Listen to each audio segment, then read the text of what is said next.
Salutations, all you lovely viewers out there. I'm Evan, and in today's video, I want to tell you all about Pokemon trading card game Pocket. It's my go-to mobile game right now. It's one of the hottest games on the App Store, Google Play Store, and it's absolutely fantastic. And if you don't know, here is why. For anyone who's been playing Pokemon trading card game, the actual Pokemon card game in any digital game form, whether it be Pokemon trading card game online or Pokemon trading card game live, that's the version they had before they just released Pocket. This is absolutely fantastic and a groundbreaking game. And for anyone who hasn't been playing any of those previous Pokemon trading card game games, now this is the perfect way to jump in it and experience the Pokemon actual card game of it in digital form without having to go and buy all the real stuff in real life, because that'd be a lot of money, right? They've got this great new app out. It's called Pokemon Trading Card Game Pocket, and it's free to play, and it has extremely limited microtransactions. Previous Pokemon trading card games, you could there's definitely a lot more you could do with spending your money in terms of just getting better at the game compared to other people who are not spending money. All your money gets you in this game is you just get to open more packs. That's it. And that's kind of how real life works. You can just pay more money to open more packs, and it doesn't necessarily mean you can't just buy the best card straight off. You have to open the packs for them. So there's a $10 subscription thing that allows you to open another extra pack a day. If you don't get that, you can open 2 packs every day. So if you got that subscription thing, it'd be 3 packs a day. It's very limited microtransactions, especially compared to other stuff. And I think they're taking a good approach in terms of definitely not making it pay to win like that stupid Pokemon League of Legends knockoff mobile game is, where you can just absolutely pay to win and just destroy people. So yeah, this is different, and it's very refreshing to see from a big company like Pokemon say, we're going to limit the microtransactions, make sure we have a very fair, even playing field as much as we can possibly make it, while still making money, because at the end of the day, it is a free game, so they do need to make money from it somehow. So this is perfectly acceptable. And all the cards that you see in this game, they're not real life cards, unlike other versions of the Pokemon trading card game and other games that they've made for it. These are digital only. These aren't things you can get in real life, which is a really interesting idea. It allows them to get really crazy with the cards, because the cards that have 3D effects, you can tilt them, and you can, as if you're tilting them in real life, and you can, there's really cool effects with that. And there's 4 exclusive art cards. I don't know the exact term for them are, where once you get the card, you tap it, and it zooms into the art of the card, and there's a whole crazy animation, and it's a beautiful thing. You kind of just have to see it for yourself.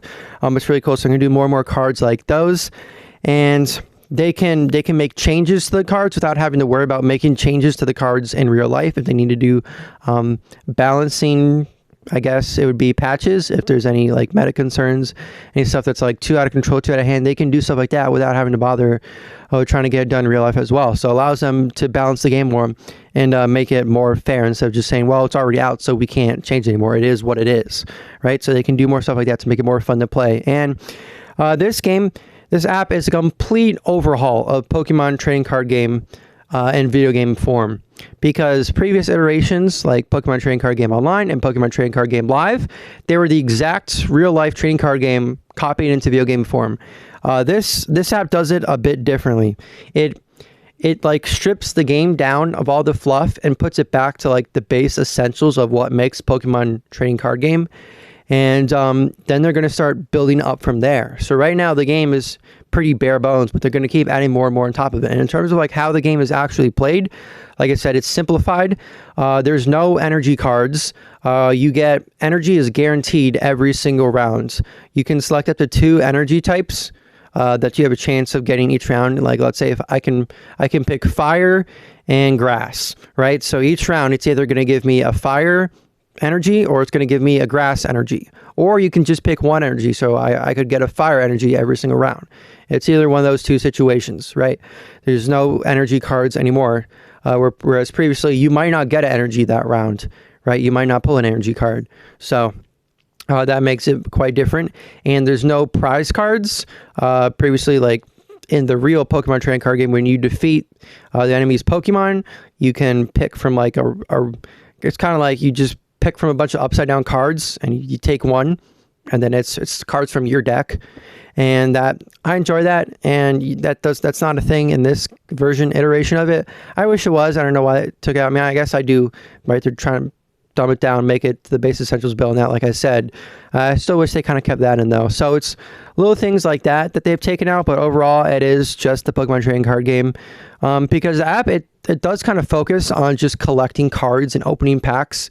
The battling part of it is supposed to be secondary to the card collecting experience. But you can still absolutely battle, and it is a lot of fun. If you do battle, it does not match people based on like who's close to your level in the game, because you can like level up and stuff like that.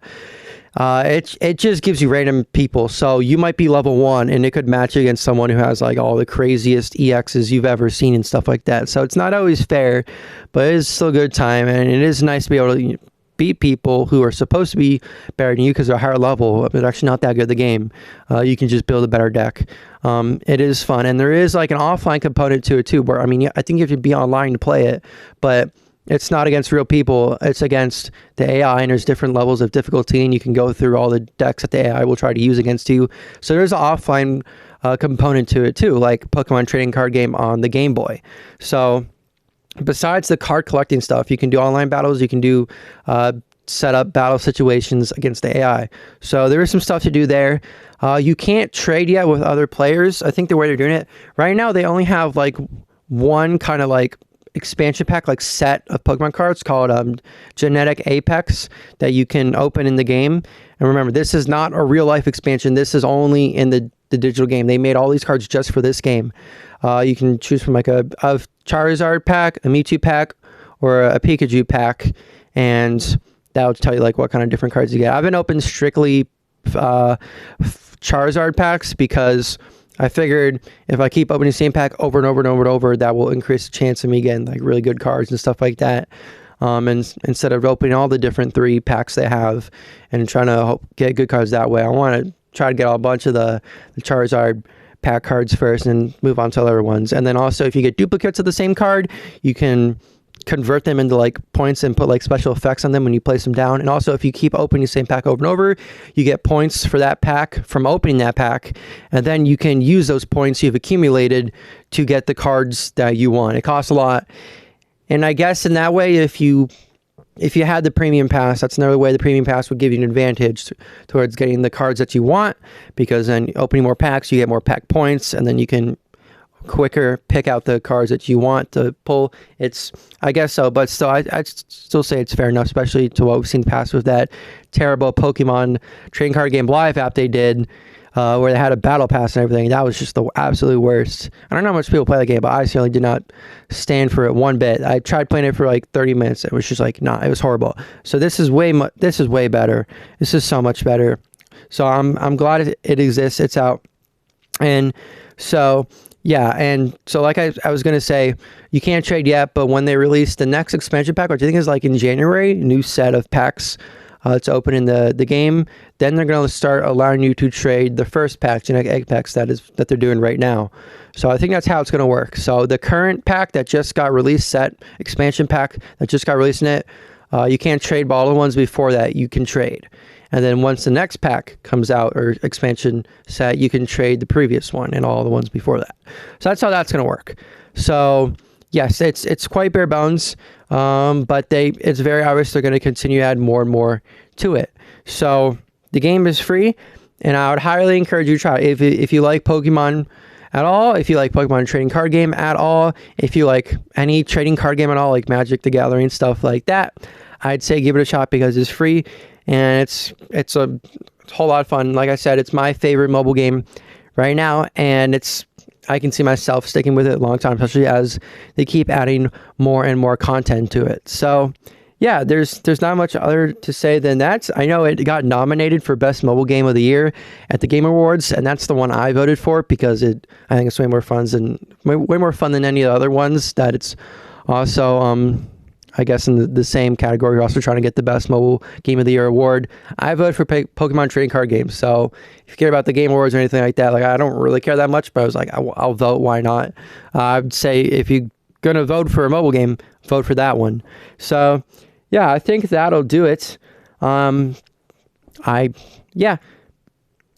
said, I need to get better on any of my videos, but all right, I'll end it now. I will definitely see your lovely ass in the next video. Okay, see you then.